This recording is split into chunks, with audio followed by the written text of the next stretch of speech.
Donald Trump's latest attempt to end the war in Ukraine is facing some serious backlash right now, after a leaked draft peace plan shows just how much it would give Vladimir Putin and how much that they're asking Ukraine to surrender.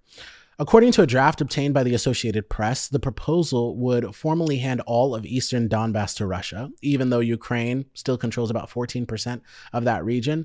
It would bar Ukraine from ever joining NATO and even freeze future NATO expansion, a long-sought win for the Kremlin, which has spent years painting the alliance as a threat. The plan would also cap Ukraine's armed forces, cutting its military from around 880,000 troops to roughly 600,000. And at the same time, Russia would be allowed to keep half of the power from the seized Zaporizhzhia nuclear plant and regain broader access to global markets. Sanctions on Russia could also eventually be rolled back, and Moscow could be welcomed back into what used to be the G8. And in exchange, Russia would promise not to launch new attacks and would steer $100 billion in frozen Russian assets toward rebuilding Ukraine. That's the deal. The draft was shaped by Trump envoy Steve Witkoff and Secretary of State Marco Rubio, with input from both Russian and Ukrainian officials, at least on paper. But many key players say that they were blindsided. European leaders are warning that a deal built on one-sided concessions risks repeating the mistakes of past appeasement.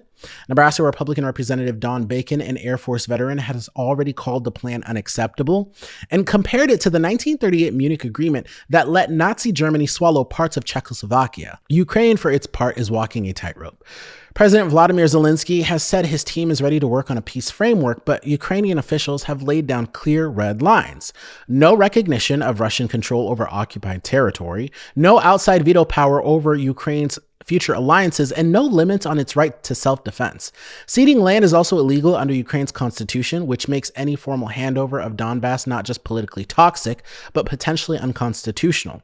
So right now, this is just a draft, not a signed deal, but it shows where Trump's team wants it to go, trading Ukrainian territory and long-term security guarantees for a quicker end to the fighting and a pathway to re-embrace Russia.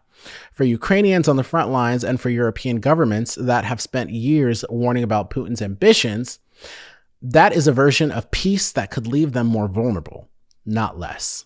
If you believe independent journalism like this matters, consider supporting the show through Patreon or a YouTube membership with added perks. For as little as $1 a month, you can help us keep telling the stories that go far beyond the headlines and bringing valuable information to the masses. We don't have big donors or sponsors. We are truly building this pure and from the ground up.